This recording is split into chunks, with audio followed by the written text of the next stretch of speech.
श्री असदुद्दीन जी जी। एक ही फोटो हमारे इस हॉल में है, किसी ने जिक्र नहीं किया ये फोटो किसकी है। ये विठल भाई पटेल जी का है। जी जी जी जी। और आज जितने सारे वक्तव्य हम दिए, हम भी दिए हैं, हम ये इनको स्मरण करना जी जी चाहिए। जी ठीक है। और उसके साथ भी ठीक है, बहुत उसके साथ भी और एक नाम हमारी तरफ से जिक्र होने की आवश्यकता है, वो है सच्चिदानंद सिन्हा जी का, जो पहले अध्यक्ष थे हमारे संविधान प्रणयन सभा का। जी जी ठीक है। वो अस्वस्थ पड़े हो गए, फिर राजेंद्र बाबू उसका बने। चलिए श्री जी जी श्री असदुद्दीन ओवैसी जी जी। बहुत शुक्रिया सर, आपने मुझे आज एक तारीखी बहस पर बोलने का मौका दिया। मोहतरम जनाब, इस ऐवान के 75 साल के पार्लिमानी सफर की तकमील पर हम बहस कर रहे हैं। मैं सबसे पहले अपनी जानिब से खराज अकीदत पेश करना चाहूँगा मौलाना हिफ्जुर रहमान साहब को, जो पहली और दूसरी पार्लियामेंट के मेंबर थे, मेरे कायद सालार मिल्लत सलाहुद्दीन ओवैसी को, सुलेमान सेठ साहब को और मौलाना बनात वाला साहब को। जनाब मोहतरम, इस ऐवान की नाकामियों का भी जिक्र हमको करना जरूरी है। 75 साल का तारीखी सफर इस ऐवान ने मुकम्मल किया। ये ऐवान एक इमारत नहीं है मेरी नजर में, ये ऐवान इस वतन अजीज का एक दिल है, जो बाहर जो गरीब और मजलूम अवाम की तकलीफ को महसूस करे, इसीलिए मैं इसको दिल कहता हूं।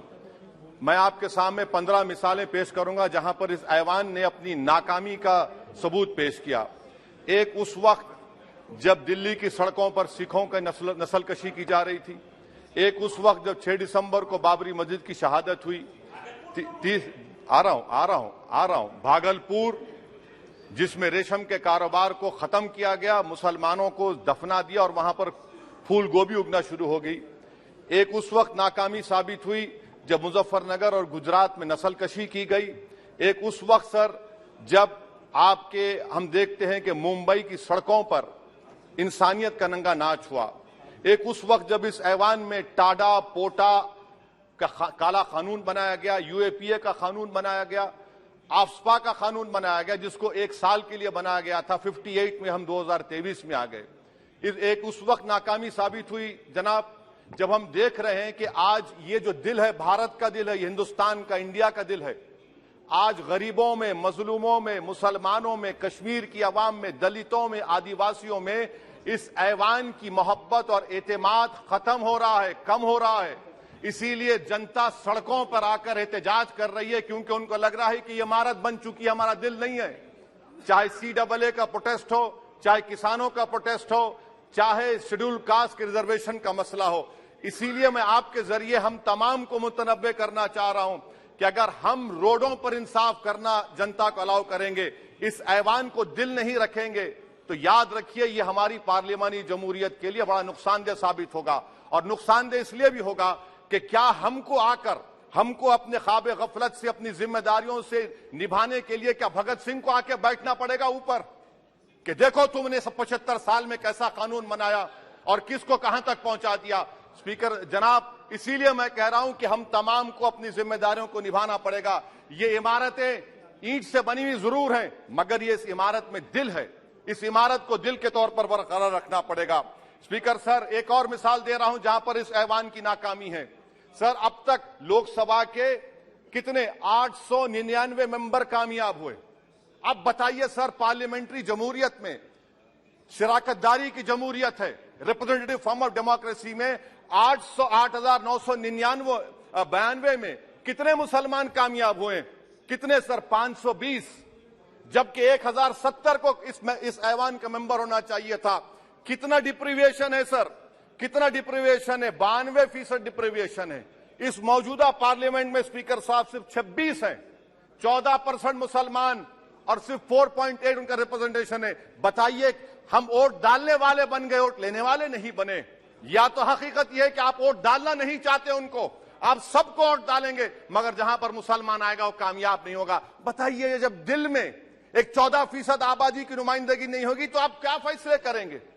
क्या इस ऐवान को हम कहेंगे कि ये रिप्रेजेंटेटिव फॉर्म ऑफ डेमोक्रेसी है? स्पीकर सर, मैं आपको एक और मिसाल देना चाह रहा हूं। बाबा साहेब अंबेडकर ने सही कहा था, अंग्रेज उस जमाने में पार्लियामेंट बुलाते थे टैक्स बढ़ाने के लिए।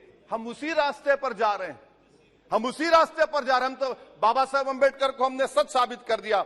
स्पीकर सर, आखिर में मैं आपको बताना चाहूंगा कि आज आप देखिए कि चाणक्य ने क्या कहा था। चाणक्य ने सही कहा था, चाणक्य ने सही कहा था कि जब राज चलाने वाले व्यापारी हो जाएंगे तो उस राज के लोग भिखारी हो जाएंगे। आज ये वक्त आ चुका है सर, आज ये वक्त आ चुका है कि क्या first pass the post system इस देश के लिए सही है या फिर हम प्रोपोर्शनल फॉर्म ऑफ रिप्रेजेंटेशन को फॉलो करेंगे। First pass the post system, जिसके पास एक मजहब का वोट होगा, जिसके पास दौलत होगी, वही इस ऐवान में आ रहा है। इसीलिए हम कह रहे हैं कि आप इस जमहूरियत की नाक, कहीं ये जमहूरियत कमजोर ना हो जाए, मुझे इस बात का डर है सर।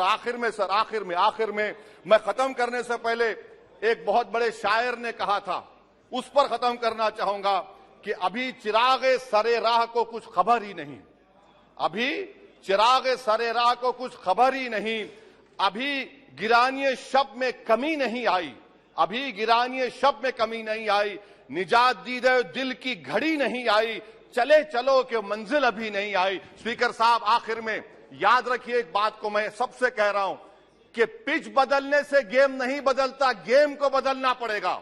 आप पिच बदल रहे हैं, वरना याद रखिए जब तक हम अपने जमहूरी उसूलों पर, रूल ऑफ लॉ पर, संविधान पर अटूट अमल नहीं करेंगे, वरना याद रखिए कहीं नई इमारत भी हिटलर की राइक्सटैग की इमारत ना साबित हो जाए। बहुत बहुत शुक्रिया सर। ये नहीं, ये